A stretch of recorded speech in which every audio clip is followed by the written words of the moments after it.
Hi, welcome back guys. This is your friend, the fanfiction guy, back with another fanfiction. This is the first part of What If Deku Had Cursed Shadow Quirk? Now before starting, please give this video a like and subscribe to the channel if you want more videos like this. Now let's get into the fanfic. Izuku stood frozen, his broad smile fading as confusion and shock took over his expression. He tilted his head, trying to comprehend the doctor's words. He insisted that he had a quirk because someone had told him so. His mother gasped, and the doctor looked at Izuku with astonishment. Inko, filled with concern, asked who had spoken to her child. Izuku gazed back at her innocently, his green eyes locking onto hers as he clutched his all-might figure tightly. Despite his earlier confidence, Izuku felt a swell of emotion as he faced his friends. He declared that he had a quirk, his eyes glistening with unshed tears. Kaken, however, sneered and challenged him to prove it, dismissing Izuku's claims. In that moment, a voice in Izuku's mind reminded him that those who hurt him intentionally were not true friends. Izuku stuttered, glancing around nervously before looking down at his shoes. He admitted that he couldn't show them anything, his fists clenching at his sides. Kaken's expression shifted from surprise to anger as he advanced on Izuku, his hands crackling with energy. He taunted Izuku, questioning his inability to demonstrate his supposed quirk. As Izuku backed away, he stumbled and fell against a tree trunk, realizing he had nowhere to escape. Panic surged within him as Kaken's hand struck him, sending him to the ground. Kaken smirked, reminding Izuku of the lessons he should have learned about standing up for others. Turning to leave, Kaken paused when he heard Izuku whisper something unintelligible. A chill ran down his spine, and he felt an unsettling dread wash over him, despite not understanding the words. Kaken turned back, demanding to know what Izuku had said, trying to maintain his composure even as fear gripped him. Izuku, confused, asked what Kaken meant, unsure of what he had done to provoke such a reaction. Kaken dismissed him, telling him to leave him alone before walking away with his friends. Izuku remained under the tree, pondering Kaken's words and wondering if he had indeed said something unusual. Excitement bubbled within him as he considered the possibility that it was linked to his quirk, but he was left puzzled about what he had actually said. Then, a scream pierced the air. Katsuki basked in the praise of his classmates, relishing their admiration for his supposed strength. He felt invincible, having bested fourth graders in a fight. However, his confidence faltered when he tripped on a root and tumbled down a hill, resulting in a sudden, painful injury to his arm. The unexpected pain caused him to cry out, and while only a few witnessed the incident, they did not believe his claims of Izuku being responsible. Katsuki was certain that Izuku had whispered something unsettling as he walked away, and the memory of Izuku's intense gaze haunted him. Katsuki recalled the strange darkness in Izuku's eyes, a look that felt unnatural and unsettling. It was as if Izuku had seen right through him, devoid of any of his usual brightness. The chilling sensation returned, and Katsuki realized that Izuku was watching him from across the room, alone and silent. When their eyes met, Izuku quickly hid behind a large book, its worn cover adorned with faded designs. Katsuki stepped closer, trying to decipher the golden text on the book's spine. As he focused, the words began to make sense, but the unease lingered, leaving him questioning everything that had transpired. Greek, something in the back of his mind supplied. Izuku ran home as quickly as possible, filled with terror. He sensed that the voice he had heard was connected to Kaken getting hurt. He could almost hear the sinister grin behind the voice's words. Izuku shoved the front door open and dashed to his room, offering a quick greeting to his startled mother as he rushed past her. Before she could respond, he slammed the door shut and stood in the middle of his room, glancing around and listening for his mother's footsteps in the hallway. When silence enveloped him, Izuku closed his eyes and took a deep breath. Upon opening them, determination filled his expression as he addressed the room. He questioned the voice, asking why it had hurt Kaken. For a few moments, the room remained silent until the voice echoed around him, as if multiple voices were speaking at once. It declared that Kaken deserved what had happened to him, claiming it was karma for his cruelty. Izuku furrowed his brows, insisting that hurting someone was not what a hero would do. The voice laughed, revealing that it was no hero. When Izuku pressed for its identity, the voice instructed him to look at his shadow. Startled, Izuku turned around, nearly tripping over his bright red sneakers. He stared at his shadow, which began to move out of sync with his own actions. It waved at him before its form shifted, growing taller and morphing into a shape that resembled a grinning mouth and wide eyes. Izuku stood frozen in shock, recognizing that while the shadow looked like him, it was distorted in unsettling ways. The shadow introduced itself as his quirk, purring that it was an assistant, a helper to hone his abilities. Izuku listened intently, his mind racing with questions about how his quirk worked and how it had hurt Kaken. The shadow explained that it had used a curse to make Kaken trip, a curse that caused bad luck. Izuku's eyes widened as he realized he could give people bad luck. He asked what else he could do, and the shadow's grin widened in response. Izuku then faced the dark, intimidating abyss of the attic. The old wooden door creaked as he nudged it open, revealing boxes and objects barely illuminated by the light from downstairs. The shadow, now named Senka, teased him for being afraid of the dark. After a lengthy conversation, Senka informed Izuku that there were ways to reverse the damage done to Kaken's arm. The simplest method involved a tonic that required a few ingredients and some concentration, but Senka had no idea what those ingredients were. It only knew that an instruction book was hidden somewhere in the attic. Gathering his courage, Izuku took a step into the attic, then another, allowing his eyes to adjust to the darkness. Before he could make it halfway across the room, a light overhead flickered on with a loud crackle, startling him. He tripped over a small box, falling hard into two larger boxes behind him. Dust filled his eyes and lungs, causing him to cough violently as he scrambled to regain his footing. His hands landed on something cool and smooth as the boy paused his thrashing. Gathering himself, he coughed again, covering the bottom half of his face with the hem of his shirt and waving his arm to disperse the thick cloud of dust swirling around him. There was laughter from the doorway, and Senka's voice echoed, suggesting that there was no need for gratitude. Izuku blinked away the dust and tears from his eyes, feeling agitation begin to stir within him. He shuffled to his knees to get a better look at the entryway. About 2 feet from the door, Senka stood, snickering with a hand partially covering its mouth. Its other hand was outstretched towards a light switch that Izuku hadn't noticed until that moment.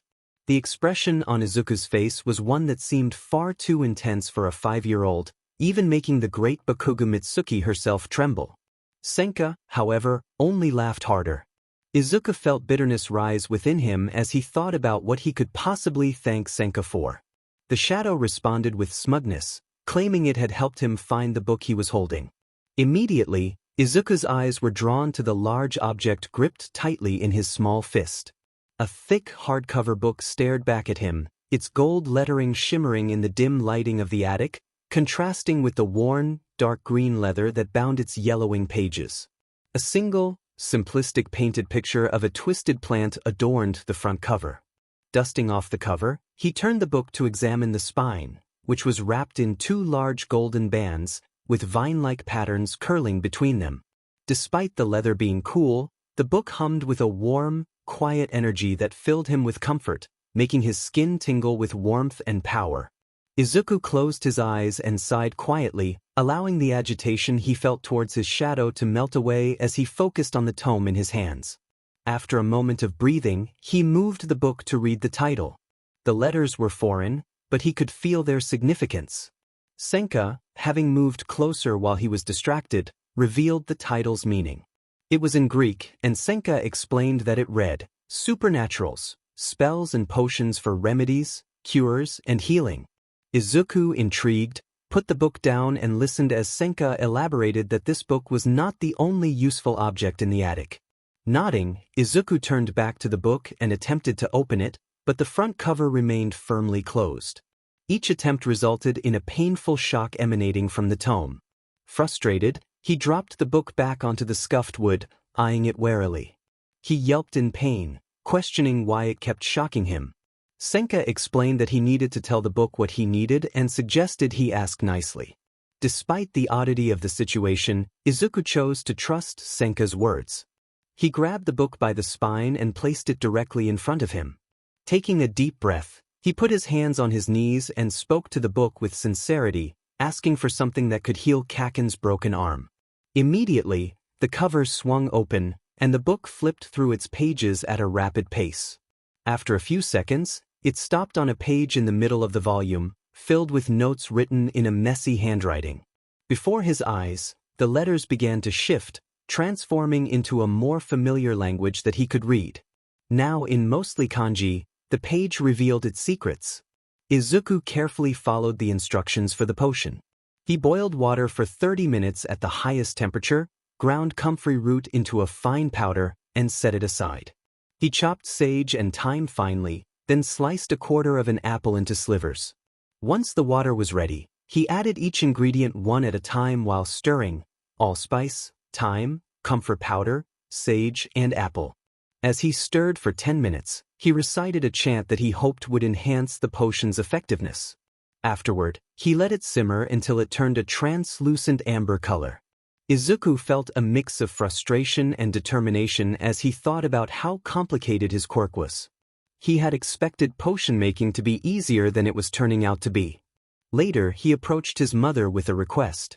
He wanted to visit the Campo doctor, not because he was sick, but to gather supplies for Kaken. His mother agreed, albeit with concern. At school, Izuku was curious about the allspice he had acquired. He questioned its necessity in potion making, but his curiosity was met with a playful remark about his tendency to ask questions. As he rode to school, he caught a whiff of the potion hidden in his water bottle, and his nose wrinkled in disgust. He wondered how he could convince Kaken to drink it, feeling the pressure of his task. He was surprised to learn that they could communicate telepathically, which made him feel a bit more at ease. Upon entering the classroom, Izuku noticed a commotion. His classmates were gathered around Kaken, who had become the center of attention. They were excitedly discussing his recent achievements, and Izuku felt a pang of envy mixed with admiration. Instead of joining the crowd, he quietly took his seat, swapping his water bottle with Kaken's all-might-themed one as he passed by. With a sigh of relief, he pulled out his potions tome and whispered for the healing potion he needed. The book responded, and he felt a surge of energy as it flipped to the right page. However, the noise from the classroom distracted him, and he looked up to see Kaken standing still, seemingly lost in thought while his friends tried to regain his attention. Izuku observed Kaken's sudden shift in demeanor as he noticed him. The fierce glare directed at him made Izuku instinctively raise the tome to shield himself, bracing for a possible outburst. But after a tense moment, nothing happened, and he began to relax, taking a deep breath as he focused on the task at hand. As the class continued, Izuku's gaze remained fixed on Kaken, hoping for the right moment to offer him the potion. He busily worked on his handout sheet, occasionally glancing around to ensure no one noticed his intense focus on Kaken. When he finally finished his worksheet, he noticed that Kaken was distracted, chatting with his friends instead of completing his work. Izuku could see the triumphant grin on Kaken's face as he celebrated a victory in a game with one of his friends. To avoid drawing attention, Izuku pulled out a haiku book he had disguised with a children's book cover. He had been downplaying his abilities to keep Kaken from feeling threatened by him. As he flipped through the pages, he found a haiku titled "Alone" that resonated with him, reflecting his own feelings of isolation. He glanced up at Kaken, who was still engrossed in conversation, and felt a familiar mix of emotions. Izuku turned the page to find another haiku, this one titled, "I have swam enough." The words struck a chord with him, and he couldn't help but feel a sense of camaraderie with the sentiments expressed. Senka's sarcastic remark echoed in his mind, but he pushed it aside, focusing instead on the task ahead and the bond he hoped to strengthen with Kaken. Izuku's head shook in exasperation as he looked up again, turning his eyes to see Bakugo smirking while the girl next to him signed his cast, an anxious expression on her face. Flipping the page one last time, he read the final poem in the section, titled Tragedy, by Eiichi Yappen. The words resonated deeply within him, reflecting the pain of the soul and the heart. Suddenly, Izuku's attention snapped back to the room as Senka warned him, just in time to see Bakugo take 4.5 huge gulps from the switched-out bottle. On the last gulp, Bakugo's face contorted in disgust, his body stiffening before he moved the water bottle from his lips and spat the remaining potion onto the floor. Bakugu's teacher shot up from her chair in alarm, which toppled over behind her. Her assistant rushed to Bakugu, who was now loudly expressing his outrage, hurling obscenities. The blonde was throwing a full-blown tantrum, having tossed the water bottle onto the colorful carpet beside his table, spilling its amber contents and staining the rug. Bakugu yelled in frustration, claiming he had repeatedly told the teacher he didn't want the strange tea she had made, which she had apparently put in his water bottle. The assistant teacher warned him sternly about his language. Izuku stared, wide-eyed and shocked for a moment, unsure of how to react. Suddenly, his cheeks reddened slightly, and he felt tears prick at the corners of his eyes. His hands shot to his mouth as Bakugu yelled louder in response to the teacher's attempts to calm him down, screeching about his mother. Despite his efforts to stay silent, a snort escaped Izuku's nose, followed by nearly hysterical giggles that were only spurred on by the sound of his shadow's laughter echoing in his mind. As if on cue, the students around him began to laugh as well, and soon nearly the entire class was caught up in the ridiculous display. For whatever reason, Bakugu and the teachers seemed oblivious to the class's antics. However, 3 of Bakugu's followers glared daggers at Izuku. Yet, he couldn't care less about their heated stares, too busy enjoying the chaos Bakugu was creating. While the teacher wasn't looking, Butsu got up from his seat and sauntered over to Izuku with the most menacing aura a 5-year-old could muster. Leaning down, he whispered in Izuku's ear, suggesting they meet outside later to discuss something with him and his buddies. With that, the boy walked away, his dark brown hair swaying as he returned to his seat. Izuku felt a sense of dread wash over him as Senka remarked flatly that he was going to get beaten up. He shot back a sarcastic response, thanking Senka for the update. The taste of mud filled Izuku's mouth as he was shoved to the ground. A foot pressed between his shoulder blades, holding him down and pushing him further into the puddle. He gagged and spluttered as his face was pushed into the mud, filth smearing his face and clothes. He turned his head just enough to see a purple cap covering a shock of straight, dark hair. Dull, black eyes glowered at him in disgust, the other boy's mouth twisted into a sneer. Around him, 2 other boys laughed at the scene. Tears threatened to spill from Izuku's eyes as he felt helpless. Suddenly, the weight on his back lifted, and the boy shouted for him to get up. Izuku scrambled to his feet, scooting as far away from the other boy as possible while furiously wiping at his face. He sniffed, trying desperately not to cry, realizing he didn't have another set of clothes and would have to go home covered in mud. Standing up, he glared at the other boy with all the hatred he could muster. Butsu laughed mockingly, taunting Izuku for trying to act tough. He sneered, questioning whether Izuku was trying to protect another quirkless kid. With a grin, he charged at Izuku, his fingers lengthening, while the other 2 boys prepared to attack, one growing wings and the other's hands glowing a menacing green. Izuku's eyes widened as he realized what was about to happen. Panic surged through him as he thought about how they were going to hurt him. In that moment, he felt Senka's voice emerge from his mouth, commanding the situation. The effect of his words was immediate. Butsu screamed and stumbled as shallow cuts appeared on his knees and arms, causing all the children present to gasp in alarm. The bully burst into tears, and his companions froze in shock, their eyes wide with fear. Izuku leaned forward, hand outstretched toward Butsu, intent on healing his wounds. Despite the boy's previous cruelty, he recognized that he was still a person, someone he hoped to protect one day. But as if breaking from a trance, all 3 bullies jumped back, Butsu crying out as he further aggravated his injuries. Their eyes were no longer focused on Izuku's face but on his hand, the winged boy squeezing his eyes shut as though expecting an attack. Izuku snatched his hand back, clutching it to his chest as though burned. He recognized those expressions. They were the same ones he made when Bakugu bullied him.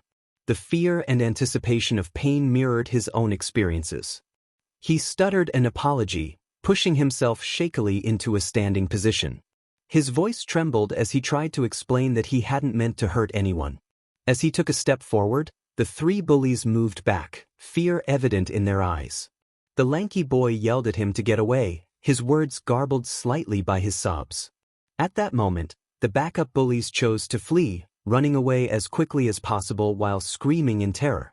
The Raven noticed his friends fleeing as quickly as they could for their age and attempted to scramble away himself. However, before he could take more than a step, he tripped unexpectedly, yelping as he fell back to the ground. Izuku's gaze shifted to the boy's feet, where he discovered the reason for the fall. Senka had seized the moment to shoot forward, clutching the shadow of the boy's ankle, causing him to stumble. A muffled cry escaped the boy as he struggled against Senka's phantom grip, his nails scraping against the dirt. Senka, sounding both tired and annoyed, murmured a phrase that caused the cuts on Butsu's face and arms to close almost instantly, leaving his skin looking unblemished. The remaining cuts on his legs and forearms, however, continued to bleed, albeit more slowly. Senka released the boy, who immediately shot up and bolted out of sight with a pained yelp as his wounds brushed against the dirt. Izuku was left flabbergasted by the display. He expressed his disbelief, questioning why they hadn't used that ability for Kaken instead of making a potion and switching out his water bottle. Senka paused, allowing Izuku to calm down before responding. The best way to learn was through practice. Izuku's eyes widened in frustration before narrowing, a small breath escaping his clenched teeth. He felt an angry scream rising in his throat but suppressed it with a deep breath, trying to regain his composure. Senka attempted to soothe him, explaining that he could only do so much on his own, and that Izuku needed to learn about his quirk at his current level of power and mastery. Practicing was crucial, especially since he didn't yet know how to heal broken limbs. Izuku deflated slightly, understanding Senka's point. He nodded slowly, observing a couple walking past, enjoying the park's beauty. They appeared happy, smiling peacefully as they held hands and strolled down the pathway. Their expressions contrasted sharply with those of his bullies just moments ago. He slumped to the ground, reflecting on the shocked and terrified faces of his bullies when they witnessed his quirk. He never wanted anyone to look at him that way. He wanted to help, not hurt, like Kaken did. Izuku swallowed hard, the bitter taste of regret lingering. He didn't want to harm anyone, it was just Senka protecting him.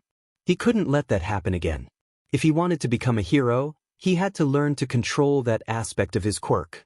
To become the best hero, the next symbol of peace, he needed to master this challenging quirk, just as Senka advised. Izuku sighed in frustration, feeling as if he had been searching for something elusive. He had been practicing with Senka for years, learning to understand his quirk's various aspects. Today, Senka had decided to teach him the art of tarot card reading. After several trips to the attic since discovering the Book of Healing, Izuku had no trouble locating the tarot card package Senka wanted him to practice with. Unfortunately, the attic had not been kind to the old deck. The box was riddled with holes, nearly spilling the cards when he first picked it up. The cards themselves were in slightly better condition, with most of the major arcana intact and readable, though the minor arcana had suffered considerable damage. He lamented that he could barely see the pictures on some of the cards. Senka responded with a flippant suggestion to fix them. Izuku turned slowly to face the shadow, his expression blank but his eyes burning with agitation. He questioned why Senka hadn't helped him fix the cards when they first found them. Senka laughed nervously, offering a vague response about problem-solving. Izuku sighed, setting down the tarot card stack and rubbing his eyes. He felt too young to be dealing with this. After a moment, he asked Senka how to fix the cards. From the corner of his eye, Senka paused in front of him, extending his arm toward the cards. His shadow form quietly enveloped them, spreading the cards in a neat half-circle on the wooden floor, their readings facing up. Senka explained that this was one of the easier and more useful spells in Izuku's arsenal. He instructed Izuku to hold out his hand toward the object he wanted to fix, fingers splayed, and to say, "Restituer," while picturing the object repairing itself. Izuku repeated the word, closing his eyes as he concentrated on the cards before him. With his right hand extended, he envisioned the holes filling in and the original artwork restoring itself. Izuku envisioned the cards with bent corners and bowed middles straightening out, the glossy sheen of a brand new deck returning to them. Without breaking his concentration, he opened one eye slowly, the brightly glowing malachite that had become his iris coming into view. His mouth parted in shock before breaking into a grin. Before his eyes, the previously worn and falling apart cards were repairing themselves. Each flaw, hole, scratch, bend, and tear fixed themselves seamlessly, leaving nothing but glossy, near-perfect cards behind. When the cards had fully repaired, Izuku let out a breath he didn't know he was holding. His small grin transformed into a large beam of pure elation that only he could pull off. He hopped up excitedly, prancing and dancing around the room while laughing. He exclaimed how incredible it was that it worked and expressed his excitement about the potential of his quirk, wondering why he hadn't learned this sooner. Unbeknownst to him, rapid footsteps approached his room from the kitchen. Senka glanced at the door, no longer sharing in Izuku's joy, who was still lost in his celebration. Senka attempted to get Izuku's attention, but the boy was too caught up in his thoughts. He continued to express how many things he could do with such a quirk, pondering the possibilities for defense and offense as a future hero. Suddenly, a voice from behind him shrieked, asking who he was talking to. Izuku froze, turning around to see his mother tightly gripping a rolling pin, holding it out towards Senka threateningly. Her eyes narrowed in aggression at what she assumed was a random intruder. She instructed Izuku to back away from Senka, who looked terrified, his eyes comically wide at the sight of the angry mother. In a panic, Senka raised his arms and declared his innocence. Inko, hearing this, yelled and shoved her son behind her, charging towards the shadow. Senka quickly retreated, transforming back into his natural shadow form. Inko turned around to see her son standing behind her, and her expression softened when she noticed the shocked look on Izuku's face. She knelt down to give him a thorough once-over before pulling him into a tight hug, expressing her concern for his safety. Izuku reassured her that he was fine and that Senka hadn't hurt him, explaining that he was helping him with his quirk. Inko's expression became stern as she pulled back to look directly at him, her hands firmly on his shoulders. She reminded him that he didn't have a quirk, referencing the quirk. Doctor's assessment. Izuku quietly interrupted, asserting that the doctor was wrong and that he wasn't very good at his job. Inko laughed in confusion, shaking her head as she tried to explain that the doctor specialized in quirks and that he had given them accurate information. Senka, observing the exchange, noted that it seemed only Inko had yet to realize Izuku's true potential. Izuku insisted that he could explain the strange occurrences around him, emphasizing that Senka was not a random intruder but part of his quirk. He expressed his excitement about discovering something new and walked over to the semicircle of cards fanned out on the floor. He gathered them into a neat pile and retrieved their tattered box before returning to his mother. Holding out the stack and box, he gestured for Inko to take them. She complied, albeit hesitantly, and examined them with confusion. She quietly asked what he wanted her to see. An almost invisible smile graced Izuku's lips as he explained that Senka had shown him how to fix the cards, which had once been as torn as the box. Ignoring her skepticism, he sat down in front of the empty package, taking a few deep breaths. He held out his hand to the box, closed his eyes, and murmured the incantation. A soft thump followed, indicating that his attempt had been successful. When he opened his eyes, he saw a fully repaired cartridge and his mother on her knees, eyes wide and hands covering her mouth in shock.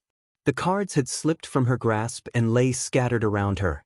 Izuku felt tears welling up as he witnessed his mother's emotional state, knowing he couldn't bear to see her cry. She apologized, expressing regret for not recognizing his abilities sooner. Inko cried out, realizing the truth about her son's quirk.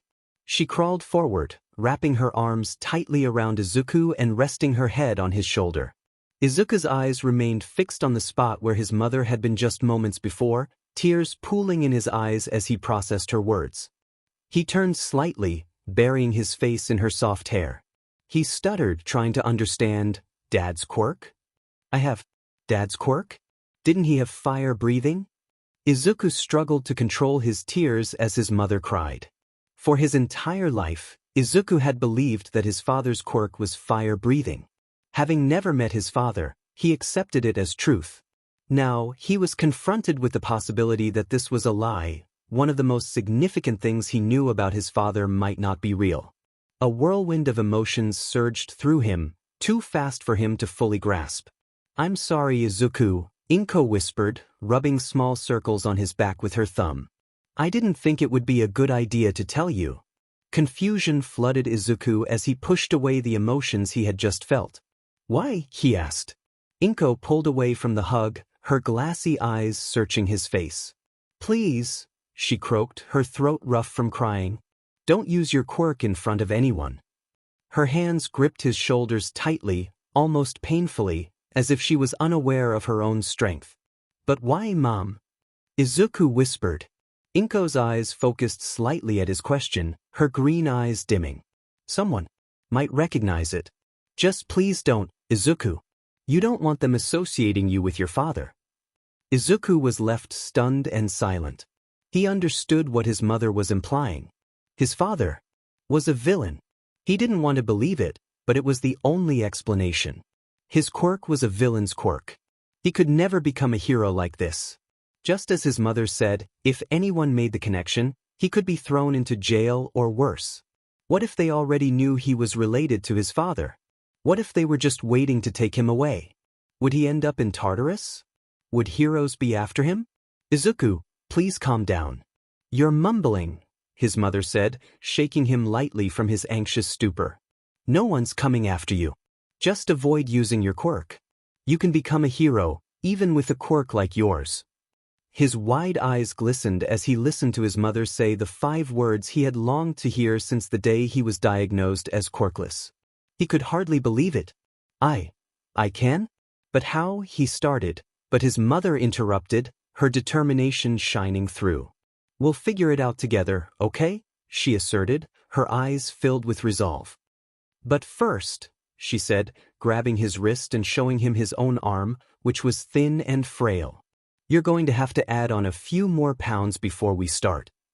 Izuku nodded, a slow smile spreading across his face, growing into a large grin. He could be a hero. As they approached the dojo, 2 sets of green eyes scanned the interior. One set was wide and excited, while the other was filled with worry, glancing between her son and the building. "Are you sure about this, sweetie?" Inko asked nervously, turning to her son. Inko believed this could be good experience for her son if he wanted to become a hero, but she worried he might not be ready for it yet. She scanned his small frame with skepticism.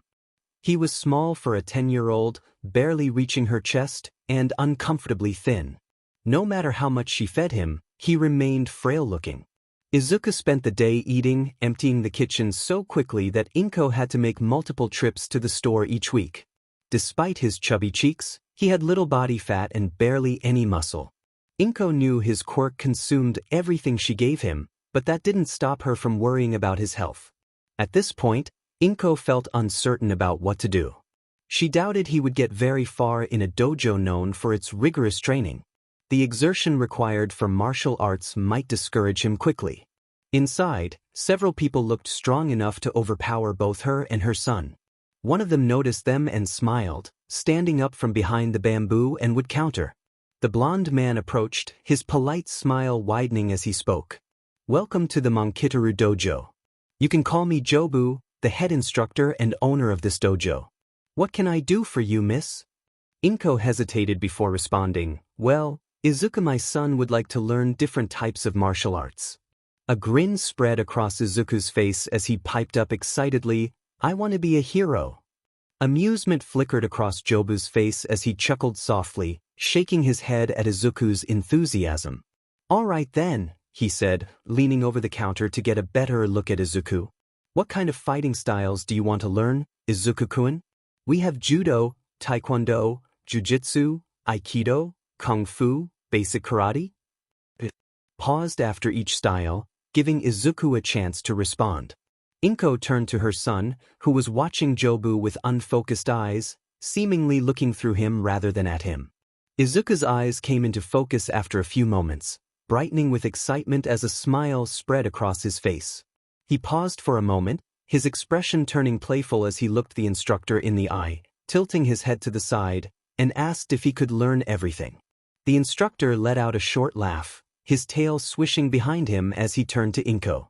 Despite the smile on his face, his eyes held a serious expression as he asked if she was okay with him teaching Izuku everything, noting that it would be particularly challenging for him given his thin frame. Inko responded that she believed Izuku would be alright, catching a glimpse of his shadow ripple slightly and noticing his eyes narrowing at something behind the instructor.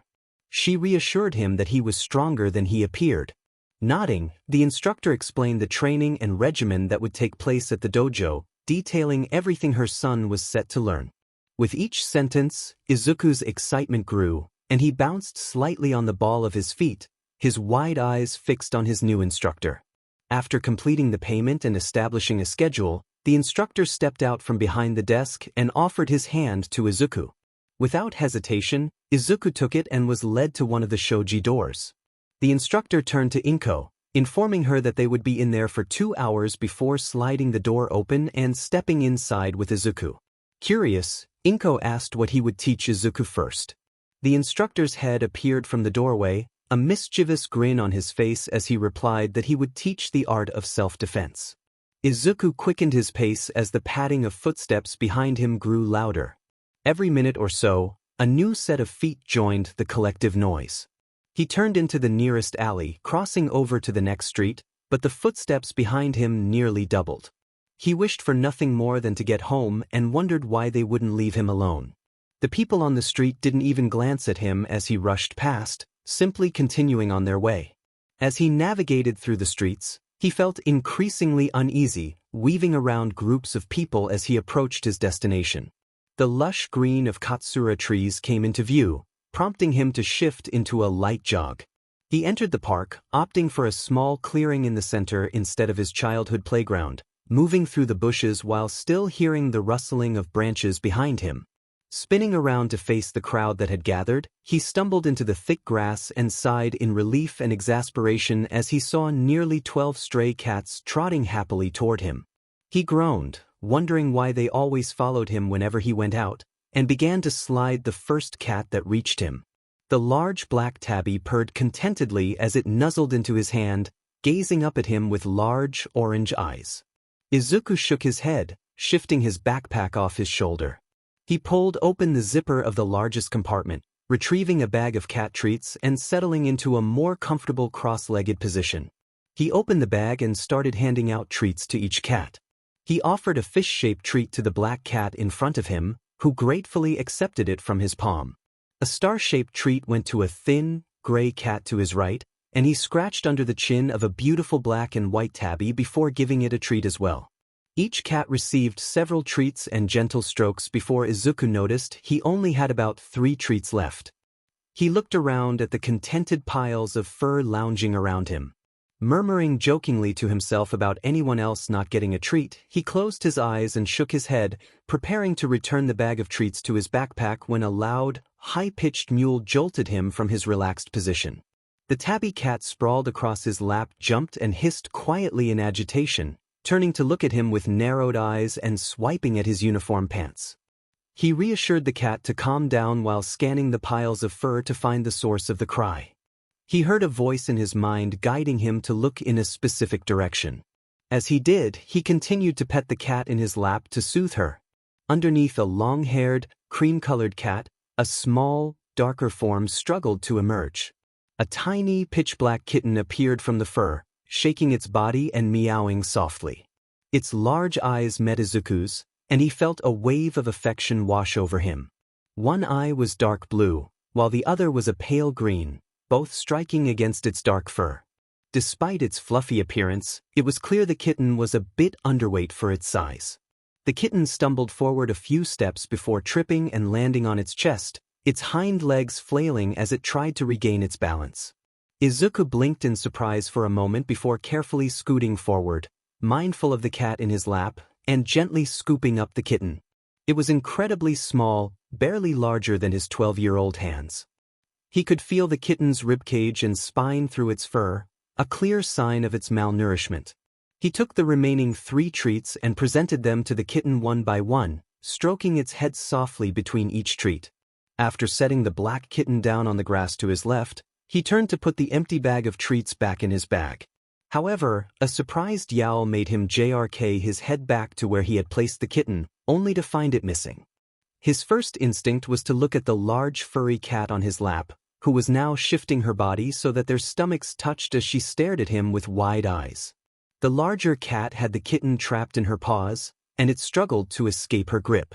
The larger cat curled inward, lifting her head toward the kitten, her jaws slightly open, revealing her sharp teeth. Before Izuku could react, the tabby leaned forward and began licking the top of the kitten's head with her rough tongue. Izuku stared at the adorable sight in his lap, captivated by the moment. Senka declared that she was keeping the kittens, and there was nothing Izuku could do to stop her. He assured her that he had no intention of leaving them behind. Inko yelped when she opened the door, surprised to find her son struggling to hold a large cat in his arms while the cat clutched a kitten. Behind him was a horde of stray cats, all meowing loudly. Inko's confusion was evident as she trailed off, trying to comprehend the scene. Izuku asked if they could keep the cats, his eyes filled with hope. "Ready? Go!" Senka shouted, and the atmosphere shifted with excitement. With a powerful motion, a can slammed into the wall, crumpling upon impact. "Again!" Senka called out, and another can was knocked off its table by a sudden gust of wind. The shadow encouraged Izuku to try the more complex spells they had been practicing. Izuku clenched his fist, and an invisible force crushed the next can. He aimed his hand at the third can, opening his palm wide as he commanded it to explode in a burst of smoke and tin. With 2 spells left to try, Izuku glanced at Omen, his little cat, who was playing with one of the fallen cans. He asked Senka to move Omen to avoid any accidents. Senka complied, lifting Omen's shadow and carrying him away, but not without a startled meow from the cat. Izuku protested, worried about his cat being thrown out. Senka reminded him that he was the one who wanted Omen out of the way, revealing his own allergies to cats. Izuku was taken aback, trying to process how Senka could be allergic despite being a shadow. He refocused on the task at hand, asking Senka which spell he should attempt next. Senka instructed him to use dynamismos, emphasizing the importance of aiming his palm accurately. Izuku adjusted his stance and concentrated, feeling his power surge through him. As he focused, a pale green sphere formed in his palm, crackling with energy. He steadied himself and counted down before unleashing the spell. The recoil sent him stumbling back, and when his vision cleared, he was shocked to see the can had vanished, leaving only dark scorch marks behind. He stared at his trembling hand, realizing the magnitude of what he had just done. Senka confirmed that Izuku had indeed blown the can away. The realization hit Izuku hard. He knew his mother would not be pleased when she found out. Senka announced that if Izuku wanted to get into UA, he needed a costume. Izuku groaned, feeling overwhelmed as he hit his head against the desk. He was aware that he needed to submit a costume design for his application, but he felt it was too early to focus on that. Senka's antics continued as he knocked Izuku's notes off the desk, urging him to hurry up and prepare for the future. The shadow's voice echoed in the room, pushing Izuku to take action. A small boy moved quickly through the halls, focused on reaching his next class. Students parted around him, some nearly colliding with others in their haste to avoid him. Ignoring the whispers and stares, Izuku continued on his way, determined to make it to his last class of the day. Finally, the school year was almost over, and he could look forward to UA. After years of dealing with the same people, Izuku could finally start fresh with those who didn't know him. He could meet classmates who weren't afraid of getting too close because of the rumors surrounding him. Izuku looked forward to making friends after being alone for so long. He smiled quietly to himself as he thought about his future life at UA, wondering what his classmates would be like, what they would learn, and who his teachers would be. He mentally listed each of the heroes he knew worked at UA to Senka, trying to determine who would be best suited to teach Class 1A. Present Mike? No, he didn't think he could be trusted with a group of teenagers with powerful quirks. Nizu? He was the principal. Midnight? That didn't seem like a good idea. Lunch rush? He was busy with lunch duty. Recovery girl? She would be interesting but too occupied as the school nurse to teach a class. Blood King? That would be fun. Izuku liked his quirk. Well, who else worked at UA? That was everyone he knew of. Maybe it would be someone new or even an underground hero. That would be so cool. Izuku was only half aware of his surroundings as he arrived at his last class, still focused on his conversation with Senka. He quietly pulled open the door and walked swiftly into the classroom, ignoring how all conversations ceased the moment he entered. He passed each desk quickly on his way to his own, hearing Senka snicker at how the other students flinched away when he walked by. Weaklings, he thought. They worship those who flaunt their strength, but do nothing but tremble and sneer at true power. Izuku sighed internally at Senka's comments, finally sitting at his desk. As he shifted into a more comfortable position, he took the chance to survey the classroom. While most of his classmates were pointedly avoiding his gaze and re-engaging in conversation, one student in particular was glaring at him. Bakugo, sitting a row away, twisted his body to the side to glare at Izuku wordlessly. For a moment, they stared at each other, daring the other to make a move. Izuku chose to end the staring contest with a pointed eye roll. He clearly enunciated Bakugo's surname as he spoke, questioning what he wanted. Instead of responding, Bakugo sneered and looked away, mumbling something derogatory as he turned to face the front of the room. Izuku glared at the back of Bakugo's head for a few seconds, thinking unkind thoughts about his childhood friend, before shaking himself out of his thoughts when the teacher walked in. The teacher began by stating that as third-year students, they needed to start thinking seriously about their futures and what they wanted to do with their lives. All of Izuku's classmates perked up at this, excitement evident in their expressions. The teacher then grabbed a pile of papers from his desk, declaring that instead of handing out career aptitude tests, he would throw them into the air, scattering them across the floor. They all knew they wanted to go down the hero track. The classroom erupted into cheers, most students activating their quirks and showing off in their excitement. Izuku covered his head and flinched away, narrowly avoiding having his hair set on fire by a girl waving her flaming hand next to him. Bakugo sneered from the row ahead, claiming he was the real deal while dismissing the others as unlikely to become anything significant. His cruel but partially true statement sparked an uproar among the classmates. The teacher, instead of trying to settle the class or reminding them about the rules regarding quirks, decided to look over the test scores, flipping through the sheets before pausing at one in particular. He murmured that one student had rather impressive test results, suggesting they might get into UA High. At this point, Izuku stopped paying attention to the commotion around him. He pulled out his notebook and opened to the first half-finished sketch he saw, continuing to work on it. He smiled as the pencil glided over the paper, carving rough lines and circles. The rough draft of his drawing began to take shape, the distinct outline of a person becoming clearer with each slide. Detail after detail was added, making the figure more realistic. Izuku introduced shading to give it more life, adding a background as well. He blinked, and the illustration of a woman with bright eyes and a smiling mouth stared back at him. She stood in front of a scene of a villain attack, grinning at photographers capturing her in her hero costume. Kamui Woods stood a little ways behind her, still in shock after his win was overshadowed by the new heroine. The sketch was drawn from the perspective of one of the cameras, with the woman posing for the viewers. Izuku chuckled at what he had drawn and wrote, "Lady's debut," in bold letters at the top of the page. The argument between his classmates and Bakugo continued around him until something the teacher said caused everyone, including Izuku, to pause. The teacher called out to Izuku, reminding him that he wanted to go to UA too. Almost immediately, the entire room fell silent. Izuku's head jerked up to see his classmates staring at him with wide eyes, while the teacher's smug demeanor shifted to one of anxiety as they made eye contact. Izuku's moment of shock was interrupted by Senka's voice in his head, filled with loud obscenities and threats that drowned out his thoughts. The students around him began to murmur, staring at him with apprehension and suspicion. Some wondered why he would want to be a hero, questioning if he was quirkless. Others speculated that after discovering his lack of a quirk, he had gotten involved in things he shouldn't have, fearing he might curse them if angered. A few suggested he would be better off as a villain, noting how creepy he seemed. One student even mentioned that their mother had warned them to stay away, sensing something off about him. Another laughed, suggesting he was only attending hero school to gather information for villains. Bakugo took a moment longer to respond to the teacher's words, but when he did, he erupted with fury. His face turned red as he jumped from his desk, causing his chair to crash to the ground.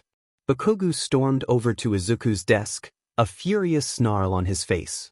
He raised a crackling hand and moved it forward, using his quirk to knock Izuku's desk over, nearly sending him flying. Only Izuku's training in martial arts allowed him to react in time, hurling himself backward and landing on his haunches against the wall. This only served to infuriate Bakugo further, his red eyes blazing as he attempted to intimidate Izuku. He shouted that Izuku thought he was better than him, declaring that he wouldn't even make it past the front gates of the school. Bakugo's rage temporarily blocked out his fear, and he stomped forward, clearly preparing to attack. Izuku tensed, watching for any signs of movement as Bakugo's shoulder twitched, smoke beginning to emit from his hand. Izuku felt his own quirk flare slightly in response. Just before Bakugo could make a move, the bell signaling the end of the day rang through the classroom. Everyone, except for Izuku, Bakugo, and a few of his followers, rushed out of the room. Izuku took a moment to relax as Bakugo and his friends gathered on the opposite side of the room. He brushed off his uniform before righting his desk and picking up his belongings. As he packed his supplies, he noticed Bakugo glancing in his direction, a maliciously smug look growing on his face. Izuku watched quietly as Bakugo approached, seemingly unaware that he was being observed. He could sense Senka seething, eager to retaliate against his former childhood friend. In an effort to avoid confrontation, Izuku hurriedly packed his things, looking away to grab his notebook. Just as he lifted it to stuff it into his bag, Bakugo snatched it from his hand. Izuku slowly raised his head, his jade eyes meeting Bakugo's crimson gaze. The blonde held his prized number 13 notebook, a cruel smirk on his lips as he watched Izuku's reaction. Izuku's expression shifted from shock to annoyance as he demanded the return of his notebook. Bakugo waved the notebook in the air, mocking its contents. He flipped through the pages, ridiculing Izuku's aspirations. Undeterred, Izuku insisted on getting his notebook back, taking a small step toward Bakugo and his group. Bakugo's followers backed away nervously, caught between the fear of Izuku's wrath and Bakugo's fury. Despite his attempts to appear calm, Bakugo's fear was evident. With each step Izuku took, a flicker of fear crossed Bakugo's face, and his grip on the notebook tightened. Izuku reached out, determined to reclaim his notebook before it was damaged. Bakugo's eyes widened as he noticed Izuku's outstretched hand, and the smell of burning paper filled the air. Everyone in the classroom froze, staring at the smoldering notebook in Bakugo's grip. Even Bakugo seemed surprised, staring blankly at the ruined pages before a smirk returned to his face. He tossed the damaged notebook out of an open window, offering a cruel piece of advice to Izuku about how to become a hero. Izuku tensed, his eyes narrowing as he pulled his hand back. He shook slightly, trying to resist the urge to retaliate, knowing the consequences could be severe. He watched as Bakugo picked up his bag and headed toward the door. Just before leaving, Bakugo turned back, suggesting that Izuku could pray for a quirk in his next life and take a leap off the roof. Before Izuku could respond, Bakugo stormed out of the classroom, his followers glancing back at him anxiously as they whispered among themselves. Once he could no longer hear their footsteps, Izuku turned to the open window and whistled a simple tune loudly. Almost immediately, Onajimi flew into the empty classroom, landing gracefully on Izuku's desk, her charred notebook held carefully in her dark beak. The boy smiled, stroking her feathered head softly as he removed the notebook from her grasp. A contented caw sounded from her throat, her odd yellow eyes peering at him expectantly. Izuku let out a joking sigh, pulling a small, decorated tin from his pocket and opening the lid. He slipped 2 pieces of dried fruit into his palm, holding it out for the crow to take. Onajimi ate the fruit happily, letting out a grateful gurgle before opening her wings and taking off, elegantly maneuvering out of the window into the warm, open air outside the classroom. Senka growled as he walked beside Izuku, leaning against the wall as they moved into an underpass. He expressed his frustration about someone telling people to harm themselves, questioning what would happen if someone actually jumped.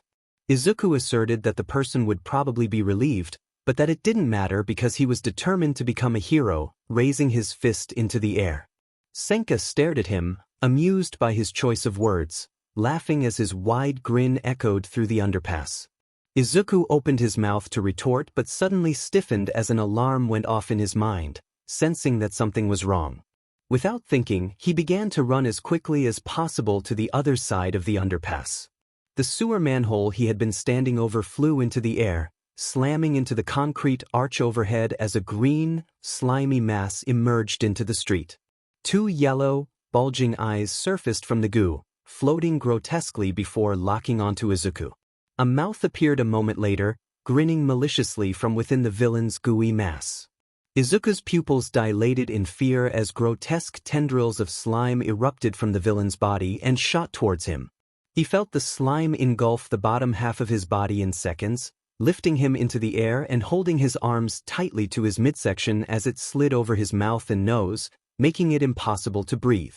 The villain's voice gurgled, suggesting that Izuku would make a perfect disguise, warning him that it would only hurt for a moment and advising him not to struggle.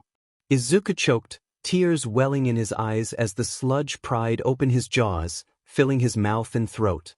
He struggled violently, kicking his legs and twisting from side to side, trying to pull his arms up enough to pry the sludge away from his mouth to use his quirk, but it was all in vain.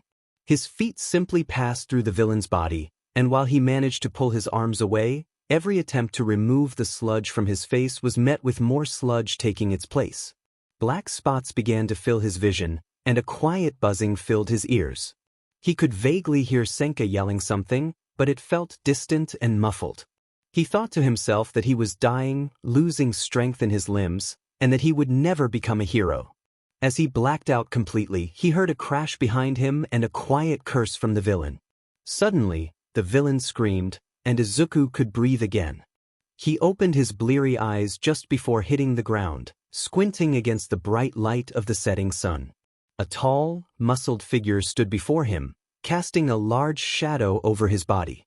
Time seemed to slow as he noticed the iconic hairstyle of the man, bright blonde hair reflecting the sun's light.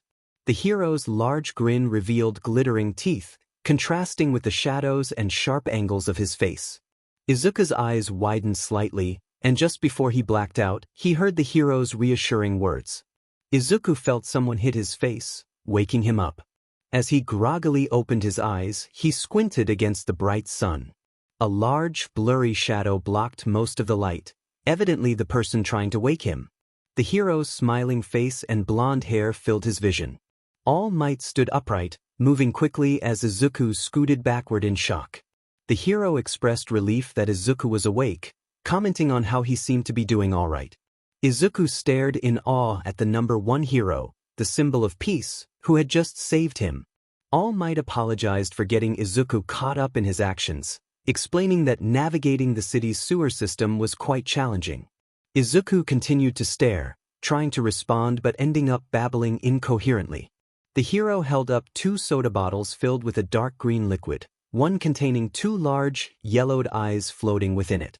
All Might reassured Izuku that there was no need to worry, as he had captured the villain, ensuring that he could no longer cause trouble. Suddenly, the hero coughed into his hand, a sound he had clearly been trying to suppress. He muttered a quick farewell before striding away, explaining that he needed to take the villain to the police station, assuring Izuku that he looked okay enough to get home. Izuku felt a rush of anxiety as he realized he might miss his chance. He needed to get All Might's autograph before he left. He stammered, expressing his urgency, but All Might was already preparing to take off. The hero's voice was firm as he informed Izuku that there wasn't enough time. Determined not to let his idol escape, Izuku made a bold decision and ran forward, grabbing onto All Might's leg just as he launched into the sky. The wind whipped around him, making it difficult to see, but he pressed his head against All Might's leg to shield himself from the gusts. As they ascended, Izuku's grip tightened. He was terrified of the height and the thought of falling.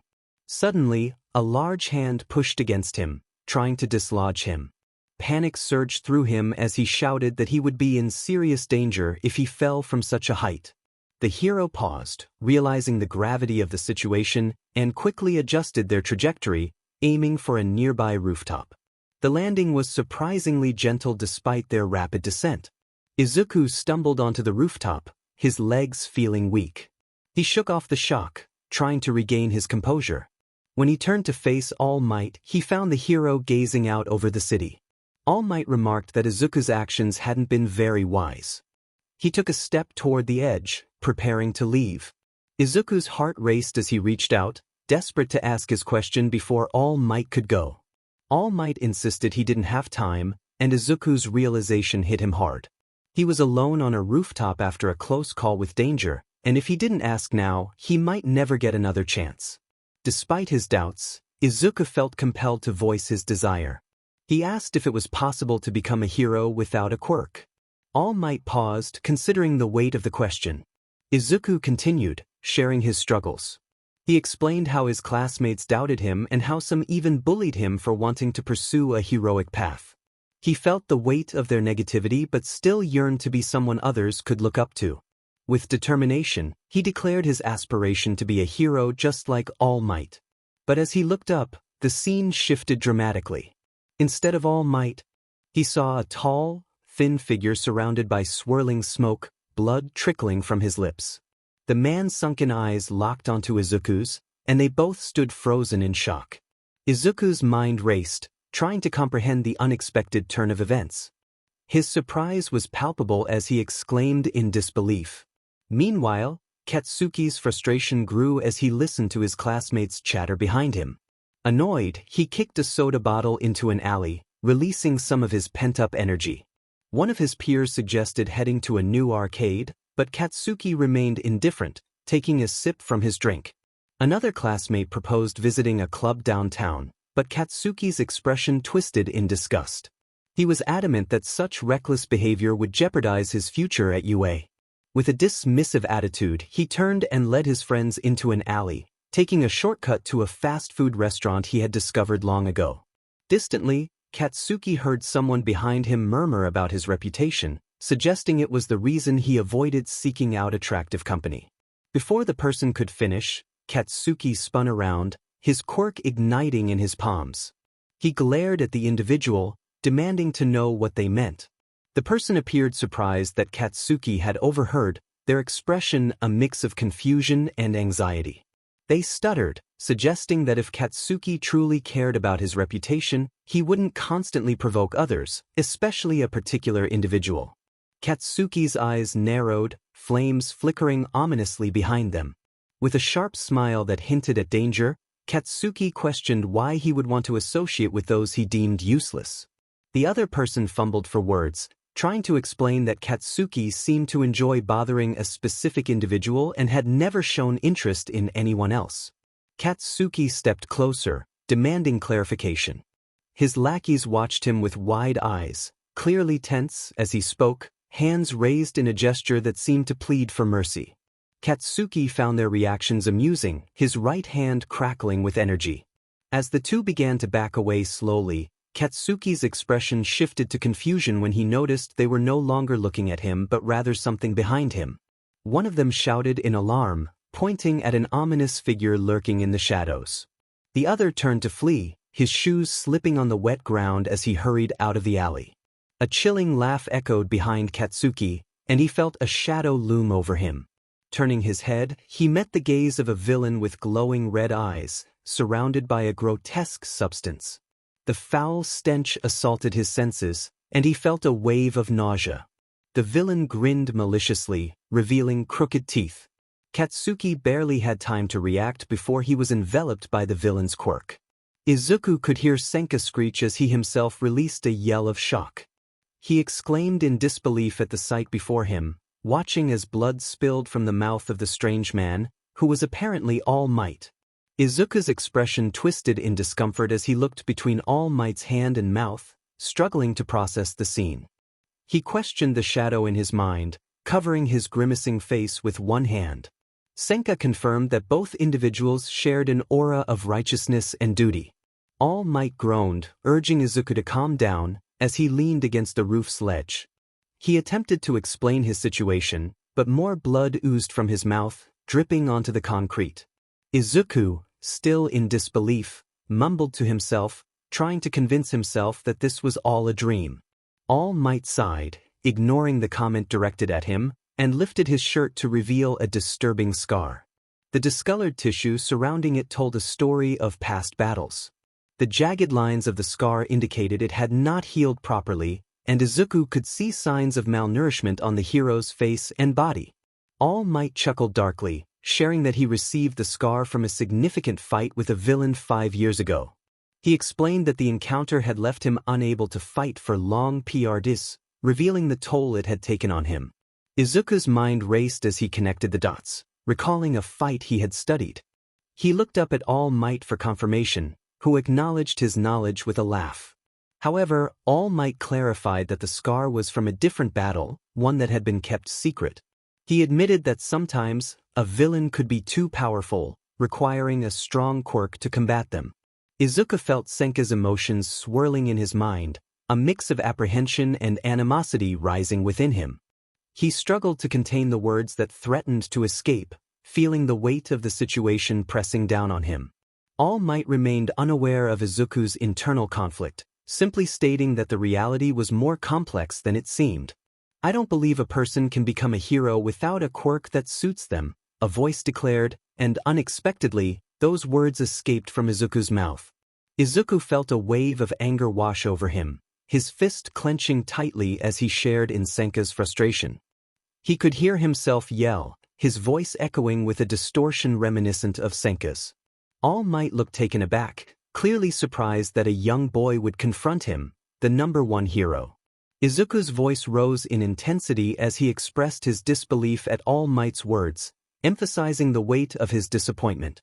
He pointed out that the hero was dismissing a child who had just revealed his struggles, someone who felt like he was treated as less than human. "You don't even know what my quirk is," Izuku continued, his voice trembling with emotion. "You barely know anything about me, yet you believe you have the right to tell me that I can never be a hero just because others doubt my potential. Being a hero is about more than just quirks. It's about strategy and adaptability. Have you never heard of support gear? Those tools that heroes use to enhance their abilities? Anyone can learn to use them effectively." Izuku's finger pointed accusingly at All Might, his expression filled with disdain. He highlighted that just because All Might didn't need support gear due to his powerful quirk, it didn't mean others couldn't use them to improve themselves. He passionately argued that anyone could become a hero if they truly tried, criticizing society for its narrow view that focused solely on quirks. He expressed his frustration with All Might's hypocrisy, questioning how someone so famous could be so blind to the impact of his words. He revealed the pain he felt, sharing that a supposed friend had told him to end his life that very day. He emphasized that if he were in a different situation, All Might's careless comments could have had devastating consequences. As Izuku finally regained control of his body, he felt the exhaustion from the intensity of Senka's outburst. He turned to All Might, who appeared stunned, still processing the confrontation. The boy couldn't help but feel a lingering disappointment toward the hero. They both despised those who pretended to be something they were not, and Izuku found his respect for All Might dwindling. Slowly, Izuku walked toward the door, his movements still slightly unsteady from the confrontation. All Might remained seated, his gaze fixed on the spot where Izuku had stood, still in shock. With a sigh, Izuku grasped the cold metal handle of the door, finding it unlocked. As he opened it, the hinges creaked softly, drawing All Might's attention and snapping him out of his daze. "Hey!" All Might called out, struggling to his feet despite the blood on his chin. He hurried to catch up with Izuku before he left the roof. "Wait," he pleaded, but Izuku didn't look back, quickly stepping into the hallway. "Kid," All Might's voice trailed off as Izuku slammed the door behind him with a force that made the wood groan. Izuku raced down the stairs, leaping over entire flights as he hurried to the building's lowest level, trying to evade the weary All Might. He dashed past the residents, muttering quick apologies as he moved. He had no intention of continuing that conversation, nor would he allow it to linger in his mind. Bursting into the lobby, he waved to the person at the front desk before slowing to a light jog, pushing through the spinning doors to step onto the street. At that moment, a loud boom echoed from downtown, shaking the ground beneath him. Izuku felt a surge of urgency and took off down the street, heading toward the source of the explosion. Therapeutic Elixir Volume 23. This elixir is intended solely for the treatment of injured limbs and broken bones. It is simple to brew, requiring minimal energy and easily accessible ingredients.